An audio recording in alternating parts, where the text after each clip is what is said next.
everyone, Sarah here. Rewind Justice brings you revenge stories that will blow your mind. If you're ready, hit subscribe and let's go. The Christmas Eve dinner table gleamed with Mom's best china. 23 family members crowded into the dining room, their faces glowing in candlelight as they passed dishes of honey-glazed ham and roasted vegetables. I sat quietly at the far end, picking at my mashed potatoes while conversation swirled around me. Sarah's restaurant just opened its third location, Mom announced proudly, gesturing toward my older sister. She's worked so hard to build her business from nothing. Everyone applauded. Sarah beamed, her designer dress catching the light. Thank you all. I couldn't have done it without this family's support. Unlike some people, Mom added, her eyes sliding toward me. The temperature dropped. Some people take and take, but never give back. I set down my fork carefully. Emma, when was the last time you helped anyone in this family? Mom's voice carried across the sudden silence. Sarah built a business. Your cousin Michael bought his second property. Even your younger brother is engaged. But you drift through life, contributing nothing. That's not fair, I said quietly. Not fair. Mom's voice rose. We raised you, fed you, put you through college. What do we get in return? Nothing. You never help this family. You're completely selfish. Sarah nodded vigorously. When I needed help with the restaurant, where were you? When Mom and Dad needed money for medical bills, where were you? Too busy with your consulting work to be there for actual family. I started working from coffee shops. Uncle Tom interrupted with a laugh. That's not a real job, sweetheart. That's being unemployed with Wi-Fi. The table erupted in laughter. Even my younger brother Jason joined in, though he looked uncomfortable. Mom leaned back, arms crossed. I'm tired of making excuses for you. Your father and I struggled to give you opportunities. Sarah honored that by building something real. You, traveling around, pretending to work, living some fantasy life. My chest tightened, but I kept my expression neutral. 6 years. 6 years of watching this, documenting this, hoping it would change. I think, I said carefully, reaching into my bag, we need to have a different conversation. Oh, here we go, Sarah rolled her eyes. Another excuse about your projects. I pulled out a manila folder and set it on the table. Then another. And another. 5 folders total, each labeled with dates. Mom's face tightened. What is this? Documentation, I said simply, of every dollar I've transferred to this family over the past 6 years. The room went silent. I opened the first folder and began pulling out bank statements, each highlighted in yellow. Let's start with you, Mom. February 2019. $2,500 wire transfer with Memo Mortgage Help. March 2019. $2,500. April 2019. $2,500. That's $30,000 for your first year. Mom's face went pale. I don't know what you're. I have the bank records, I continued calmly. Every transfer, every memo, every date. Should I continue? Dad froze with his fork halfway to his mouth. Sarah's confident smile vanished. I pulled out more statements. 2020. $32,400 in mortgage payments. 2021. $34,200. You refinanced and the payment went up. 2022.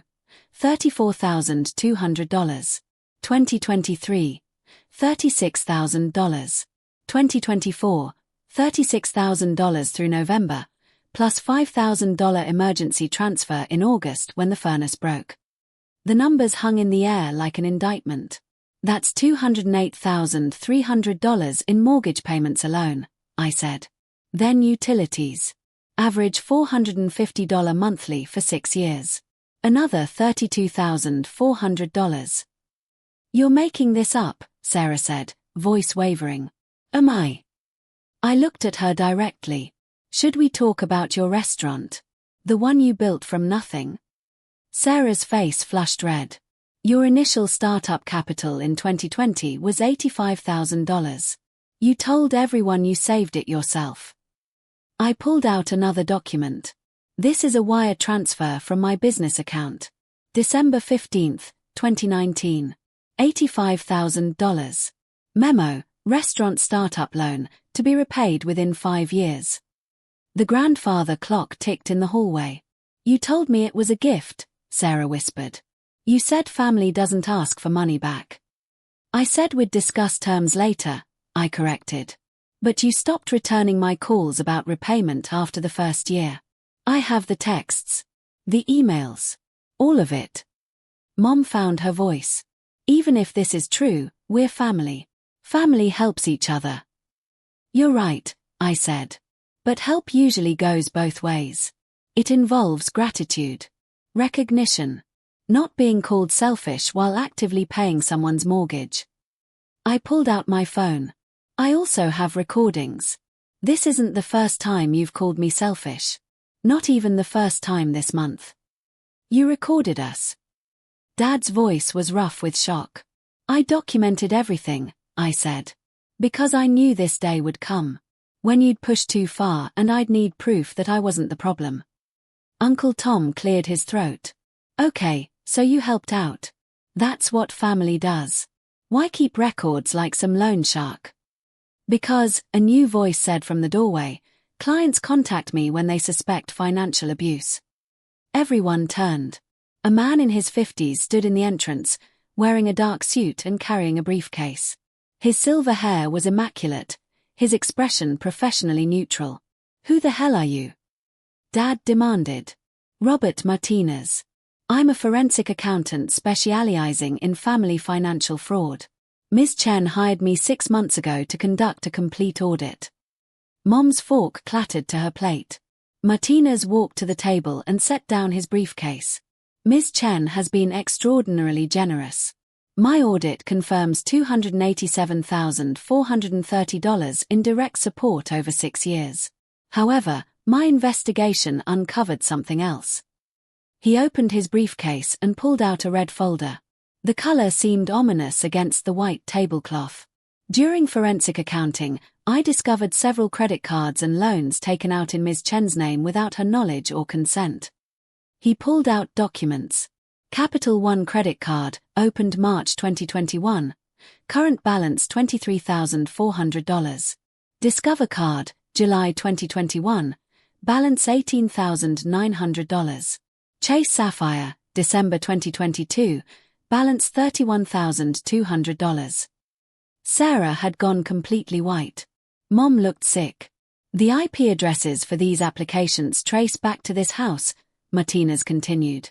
The cards were delivered here. Charges include restaurants, clothing, home renovations, and a $15,000 transfer to Sarah Chen's business account. That's not possible, Mom whispered. It's identity theft, Martinez said flatly. Combined with the cards, there's also a personal loan from Lending Club for $42,000 and a car loan from a local credit union for $31,800. Total fraudulent debt in Ms. Chen's name, $147,300. The number hung in the air. These applications required Ms. Chen's social security number, date of birth, and forged signatures. I filed a report with the Federal Trade Commission and local police. They'll follow up within 48 hours. Jason pushed back from the table, chair scraping loudly. I didn't know anything about this. I know, I said quietly. You're clear, Jason. He looked relieved but horrified as he stared at Mom and Sarah. Dad's hands shook. We didn't mean, we just needed, the business was struggling and... Save it for your lawyer, Martinez said. I'm here to present findings. He turned to me. Ms. Chen, I've prepared a complete report for civil and criminal proceedings. I've documented the pattern of emotional manipulation and financial exploitation that meets the legal definition of adult family member abuse. Mom finally found her voice. Emma, please. We can fix this. We can pay you back. I laughed without humor. With what money? The mortgage I've been paying. The credit cards you maxed out in my name. We'll figure something out, Sarah pleaded. The restaurant is doing well. I can get a loan. With what collateral? I asked. The restaurant I funded. When you applied for expansion loans, you claimed the initial capital was your savings, didn't you? That's loan fraud. A federal crime. Sarah's eyes filled with tears, but I felt nothing. 6 years of guilt, of feeling like maybe they were right and I was selfish. It had all been manipulation to keep me giving while they took. I loved you, I said quietly. All of you. That's why I kept helping even when you never said thank you. I told myself family was supposed to be difficult, that love meant sacrifice. It does, Mom whispered. No, I said firmly. Love means respect. Honesty. Not stealing someone's identity to fund your lifestyle while calling them selfish for not giving more. I stood up, and Martinez gathered his materials. You'll receive formal notification from my attorney within 3 business days. The debt in my name will be disputed. The police investigation will proceed regardless. Identity theft above $100,000 automatically escalates to the district attorney. Emma, please, Dad said, voice breaking. We're your family. No, I said, picking up my folders. Family doesn't do this.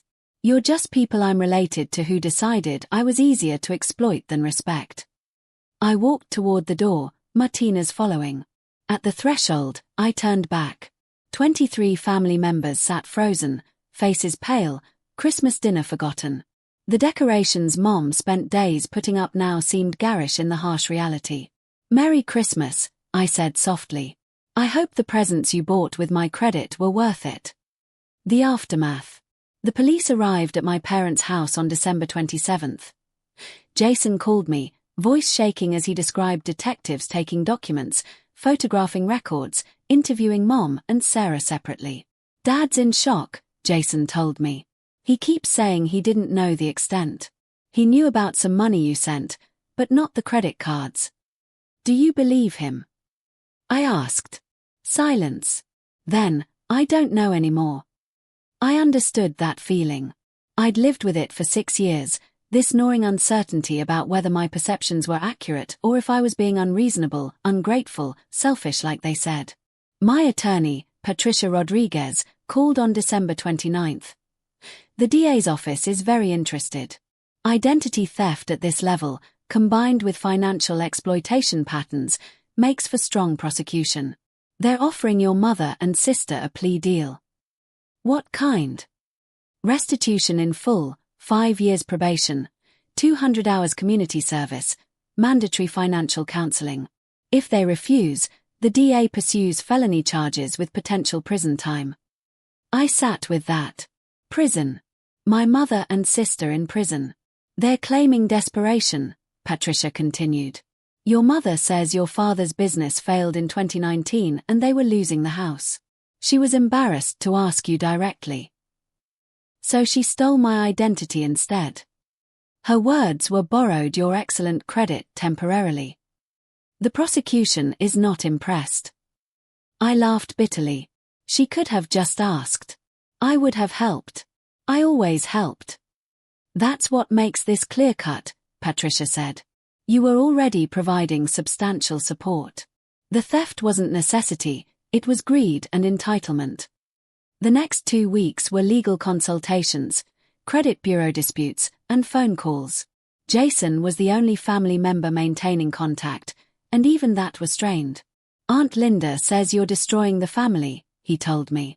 Aunt Linda can mind her business. Uncle Tom thinks you should drop charges. He says it was just a misunderstanding. A $147,300 misunderstanding. That's what I said, Jason replied. Look, I know what they did was wrong. But half the family thinks you're overreacting. They're saying you're vindictive. Of course, I said tiredly. Because acknowledging what really happened would mean admitting they watched it happen. They sat there while Mom called me selfish. They laughed when Uncle Tom mocked my work. They were complicit. Not all of us. No, I agreed. Not you. You're the only one who reached out. The only one who even tried to understand. For what it's worth, he said quietly, I'm sorry. I'm sorry I didn't see it. I'm sorry I didn't speak up at dinner. It was the first apology I'd received from anyone. On January 15th, my mother and sister accepted the plea deal. The restitution payment schedule was set at $2,500 monthly for 5 years, ironically, the exact amount I'd been sending for their mortgage. The credit card debt was settled, my credit report corrected, and liens were placed on both my mother's house and Sarah's restaurant to secure the debt. Patricia called with the final update. It's done. They've signed everything. Your credit is being restored, you'll receive restitution, and they're both on probation. There's also a restraining order. They cannot contact you unless you initiate. Thank you, I said. One more thing, Patricia added. Your sister's restaurant is filing Chapter 11 bankruptcy. Between restitution payments and business loans she can't service, she's insolvent. The restaurant will likely be sold.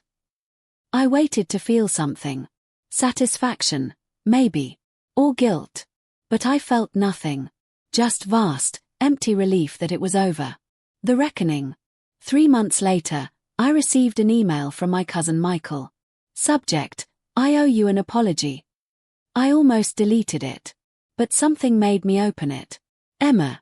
I've spent 3 months thinking about Christmas Eve. About what I saw.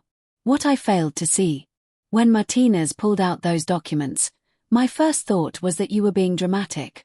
Making a scene. I actually texted my wife saying you'd overreacted. Then I started thinking about all those family dinners. All those comments about your work, your life. I remembered how you always smiled and stayed quiet. I thought you were just conflict-averse. I didn't realize you were documenting abuse. I talked to Jason. He explained what you'd been doing, the mortgage payments, the bills, Sarah's funding. While Aunt Linda and Uncle Tom called you selfish, you were literally keeping the family afloat. And we all watched. We all let it happen. I don't expect forgiveness. I don't even expect a response. I just wanted you to know that I see it now. I see what they did. What we allowed. I've started therapy to understand why I participated. Why I laughed when Tom mocked you. Why I didn't speak up. I'm sorry, Emma. Not sorry like when you want forgiveness. Sorry like when you realize you failed someone who deserved better. Michael. I read the email 3 times. Then closed my laptop and stared out my apartment window at the city lights. This was what accountability looked like. Not excuses. Not justifications. Just acknowledgement and change. I never responded to Michael's email. But 6 months later, when he sent a brief message saying he'd completed a year of therapy and wanted nothing except to wish me well, I replied with 2 words, thank you. It was enough. The truth. People always ask if I regret it. If I wish I'd handled it differently. If I miss my family. The truth is complicated. I don't regret exposing the theft. I don't regret hiring Martinez. I don't regret the legal actions. Those weren't vindictiveness, they were necessity. My credit was destroyed. My identity stolen. The abuse was ongoing and escalating. But do I miss what I thought my family was? Yes. Every day. I miss the fantasy I'd constructed, the loving mother who was just stressed, the sister who was just competitive, the father who was just old-fashioned. I miss believing their treatment came from ignorance rather than malice. That's the hardest part to explain. I didn't destroy my family. I simply stopped pretending the fantasy was real. The real family, the one that stole my identity, that mocked my work, that took $287,000 while calling me selfish, that family destroyed itself. I just refused to go down with the ship. Jason and I have coffee every few weeks now. He's engaged to a woman named Rachel who works in victim advocacy. She understands complicated family dynamics. Rachel says what they did to you was textbook financial abuse, Jason told me over lattes one Saturday. She said the emotional manipulation, making you doubt your perceptions, calling you selfish while exploiting you, that's classic abuse tactics. I know, I said. I've been in therapy for a year. Learning about gaslighting and narcissistic family systems. Do you hate them? He asked. I thought about it. No. I'm angry, hurt, betrayed. But hate. That takes too much energy. Mom asks about you sometimes, he said carefully. What does she say? That she's sorry. That she doesn't know how it got so bad. That she wishes she could go back and do it differently. Does she understand why it got so bad? Jason was quiet. I don't think so. I think she still sees herself as the victim. Like life happened to her and she just reacted. That's what I figured. We sat in silence, watching people walk by outside. For what it's worth, Jason finally said, I'm proud of you. What you did took courage. Standing up to family, documenting everything, seeing it through, that's not easy. It was the hardest thing I've ever done, I admitted. Harder than building my business. Harder than any professional challenge. Because family is supposed to be where you're safe. You deserve to be safe, Jason said firmly. They didn't give you that. So you took it for yourself. The rebuild. My consulting business has grown significantly in the past year. When you're not secretly funding other people's lives, you have more resources to invest in your own. I hired 2 full-time employees. I landed 3 major corporate contracts. I spoke at a technology conference in Austin. None of it felt like the victory I'd imagined. Success without people to share it with is just accomplishment, necessary, but hollow. I've built new relationships. My chosen family now includes my business partner Marcus, who believed in me when I was debugging code at coffee shops. Rachel, Jason's fiancée, who's become a genuine friend. My therapist Dr. Chen, who helped me understand that protecting myself wasn't selfish, it was survival. Last month, I received a letter from Sarah. It was forwarded through my attorney, since the restraining order prevented direct contact. Emma. My therapist says I need to take accountability without expecting forgiveness. So here it is. I stole from you. I watched Mom steal from you. I participated in making you feel worthless so you wouldn't question why we needed so much help. The restaurant is gone. My marriage is over. I'm working as a line cook at someone else's restaurant, living in a studio apartment. This is what I deserve. I don't expect you to forgive me. I don't expect anything. I just needed you to know that I finally understand what I did. Not understand like I can justify it. Understand like I can see the monster I became. You were kind. Generous. You loved us. And we took that love and weaponized it against you. I'm sorry doesn't cover it. But I'm sorry anyway. Sarah. I read the letter once, then filed it away. Maybe someday it will mean something. Maybe someday I'll be ready to respond. But not today. Today, I'm focused on building a life where my worth isn't determined by how much I sacrifice. Where my value isn't measured by how much I can tolerate. Martinez called me last week. I wanted to let you know your final restitution payment came through. You've been paid back in full. Already. It's only been 18 months. Your mother sold the house, he explained. She and your father downsized to an apartment. She used the equity to pay off the remaining balance. I sat with that information. The house I'd been paying the mortgage on for 6 years. The house where Christmas Eve dinner happened. Gone. How do you feel? Martinez asked. I don't know, I admitted. Relief. Sadness. Both. That's normal, he said. Closure in family financial abuse cases is rarely clean. But you did the right thing, Ms. Chen. You protected yourself. You held people accountable. That takes courage. After we hung up, I walked to my apartment window and looked out at the city. Somewhere out there, my mother was living in an apartment, my sister was working in someone else's kitchen, and my father was figuring out retirement with a fraction of the security they'd planned. And I was here. Free. Safe. Building something real. I don't know if I'll ever fully reconcile with my family.